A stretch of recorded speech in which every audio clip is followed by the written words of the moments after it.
In 1810, a single pound of sugar cost the average English worker an entire day's wages. It was a luxury, locked away, weighed out in tiny amounts, treated almost like gold. But within a few generations, that same worker's grandchildren were stirring it into their tea 3 times a day without a second thought. That shift, from precious treasure to everyday habit, reshaped the world more than almost any other substance in human history. It built empires, it funded wars, and it was soaked from the very beginning in an almost unimaginable amount of human suffering. This is the story of sugar, and it's darker, bloodier, and stranger than you'd ever guess from something so sweet.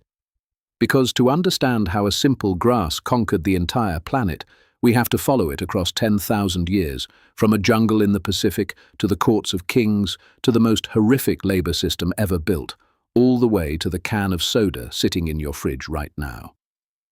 It begins, of all places, on the island of New Guinea, roughly 10,000 years ago. Deep in the tropical lowlands, indigenous people found a tall, thick grass with a fibrous stalk growing wild. Someone pulled it up, bit into it, and tasted something no human had ever experienced in that pure A form: concentrated, dazzling sweetness, raw sugarcane. And for thousands of years, that was all sugar ever was. People across the Pacific Islands chewing on raw stalks for a burst of energy. No refining, no trade, just a plant and a craving as old as our species. Slowly, island by island, generation by generation, sugarcane spread across Southeast Asia. And by around 3,500 BC, it reached India. And that's where everything changed. Because Indian farmers didn't just chew the cane, they crushed it, boiled the juice, and let it harden into rough brown crystals. They called it kanda, which is exactly where our word candy comes from. For the first time in history, sweetness could be stored, carried, and traded. It was no longer trapped inside a stalk. India had, in effect, invented sugar as a product. And they treated it with reverence. Physicians prescribed it as medicine for headaches, for stomach trouble, for almost anything. Sugar wasn't a treat. It was sacred. When Alexander the Great's armies pushed into India around 326 BC, his officers were stunned by it. One described finding a reed that produces honey without bees. The Greeks couldn't quite believe it. Sweetness pulled straight from the ground. But even then, sugar stayed a rare curiosity in the West for centuries. It was too expensive, too far away, too hard to move. In Roman pharmacies, it was sold in tiny quantities at prices only the richest could dream of, and doctors handed it out for stomachaches and eye infections. For nearly 1,000 years in Europe, sugar wasn't food at all. It was medicine. The people who truly unlocked its power were Arab chemists during the Islamic Golden Age. Between the 7th and 13th centuries, they perfected the art of refining, purifying the crystals into something whiter, finer, and longer-lasting than anything India had made. They built sugar mills across Persia, Egypt, and North Africa, and planted cane wherever the climate allowed. So by the time European crusaders stormed into the Middle East in 1096, sugar was already everywhere there, and the crusaders lost their minds over it. They called it a most precious product, and knights began hauling sacks of it back to Europe alongside their swords and holy relics, and that's when Venice saw its chance. Sitting perfectly between East and West, Venetian merchants imported raw sugar, refined it, and sold it across Europe at staggering markups. For about 200 years, Venice held a near monopoly, and the profits were colossal. In medieval Europe, sugar was treated the way we treat gold today. Kings displayed sugar sculptures at banquets to flaunt their wealth. English monarchs kept careful sugar inventories, like a modern government tracking its gold reserves. At one royal wedding feast in 1236, the household bought over 300 pounds of it for a single celebration, worth more than a knight earned in a year. If you could afford sugar, you were somebody. If you couldn't, you probably never tasted it in your life. But there was a problem. And this problem would go on to reshape the entire world. Sugarcane only grows in tropical heat. You can't grow it in England. You can't grow it in France. European demand was exploding, but the entire supply depended on long, expensive, unreliable trade with distant lands. And so Europe went looking for somewhere of its own to grow it. This is the part of sugar's story most people never learn, and it's the part that changed history forever. In the 1400s, Portugal began colonizing Atlantic islands, Madeira, the Canaries, São Tomé, off the coast of Africa. The climate there was perfect for cane, and so the Portuguese built the first European-controlled sugar plantations. At first, they worked them with convicts and poor Europeans. But sugar cultivation is uniquely, monstrously brutal.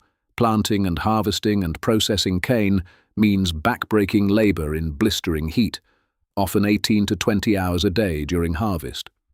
Workers collapsed from exhaustion, injury, and disease. So Portugal turned to enslaved Africans, and the plantations of São Tomé became the testing ground for what would become the most horrific labor system in modern history. Then, in 1492, Columbus carried sugarcane cuttings across the Atlantic. The Caribbean was perfect for it. Perfect climate, perfect soil, and back in Europe, a hunger for sugar that never stopped growing. What followed was an explosion of production that reshaped the whole Atlantic world, and the work itself was a kind of hell. After cutting the cane by hand with machetes in tropical heat, workers had only hours to feed the stalks into massive grinding mills before the juice spoiled. Those mills ran around the clock during harvest. The people feeding cane into the rollers risked losing fingers, hands, entire arms, and plantation owners kept hatchets nearby, so a trapped limb could be cut off before the whole body was dragged through. Then the juice was boiled in rows of copper kettles over roaring fires, in rooms so hot they passed 140 degrees, where splashing molten sugar burned anyone nearby. The work never, ever stopped. Spain, Portugal, England, France, and the Netherlands all raced to plant sugar colonies. Barbados, Jamaica, Haiti, Cuba, Brazil, they became sugar factories. By the 1650s, the tiny island of Barbados was producing more sugar than all of Brazil, and it was the single most valuable colony in the entire British Empire, worth more than all of Britain's North American colonies combined. And the human cost is almost too vast to hold in your mind. Between the 1500s and 1800s, roughly 12.5 million enslaved Africans were forced onto ships and carried across the Atlantic, and a huge share of them ended up on sugar plantations. The conditions were so savage that the average life expectancy of an enslaved person on a Caribbean sugar plantation was just 7 years after arrival. 7 years. Plantation owners had done the math and decided it was cheaper to work human beings to death and buy new ones than to keep them alive. Sugar didn't just benefit from slavery. Sugar drove it. It was the economic engine that made the entire transatlantic slave trade profitable. By the 1700s, sugar was the single most valuable commodity crossing the Atlantic, worth more than tobacco, cotton, or coffee. Its profits built mansions in London and Paris and funded navies and wars. But those same plantations produced something the empires never planned for: resistance. On the French colony of Saint-Domingue, what we now call Haiti, enslaved workers launched the only successful large-scale slave revolt in all of history.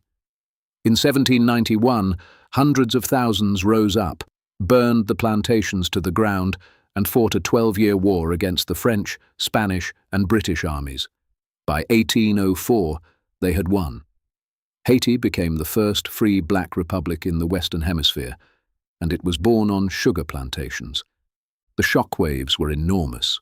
France had lost its most profitable colony overnight, and Napoleon, who dreamed of a sugar empire in the Americas, gave up, selling the entire Louisiana territory to the United States in 1803 for around $15 million, roughly 4 cents an acre.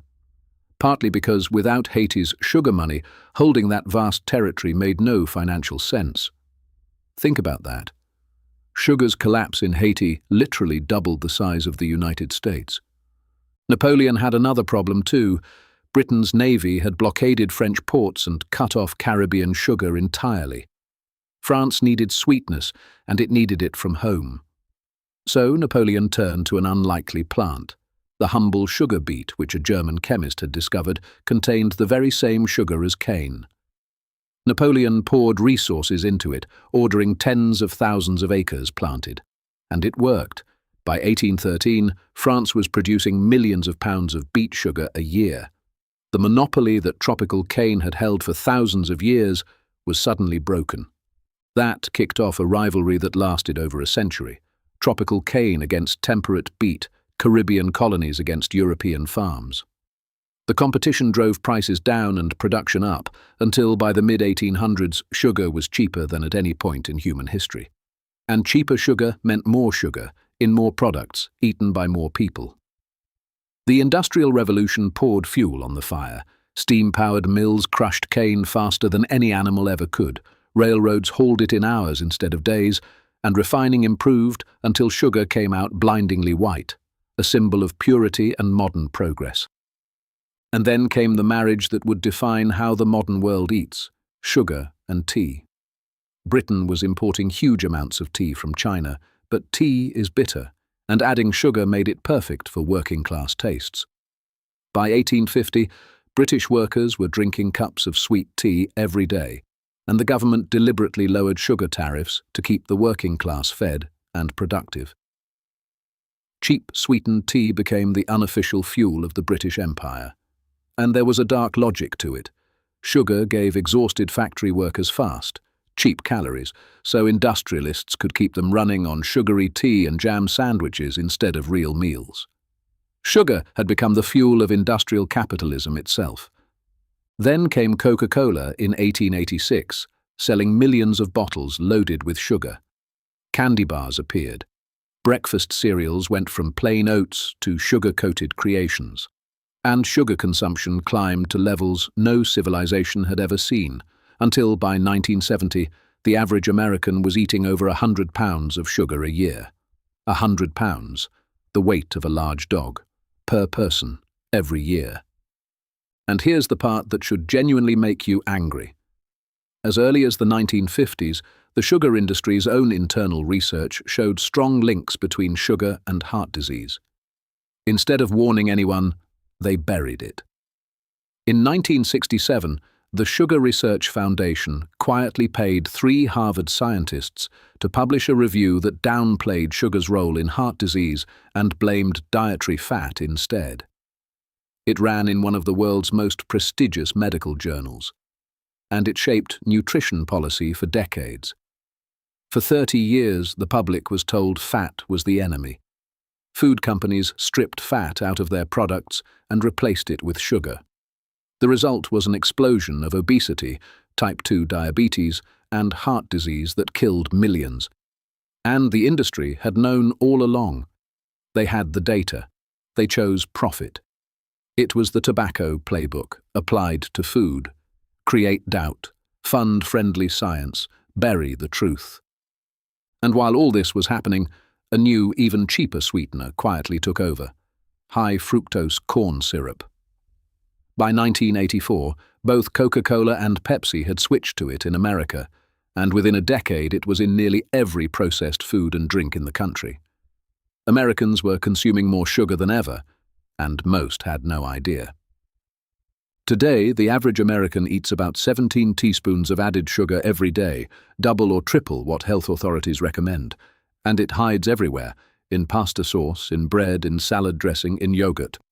A single can of soda holds about 10 teaspoons, more than an entire day's recommended limit in one drink. Over 40% of American adults are now obese, tens of millions have diabetes. And worldwide, we now produce over 180 million tons of sugar every year, with Brazil the biggest producer, followed by India, the very country that first invented sugar crystallization thousands of years ago. So think about the whole journey. A wild grass in a Pacific jungle chewed for a moment of sweetness.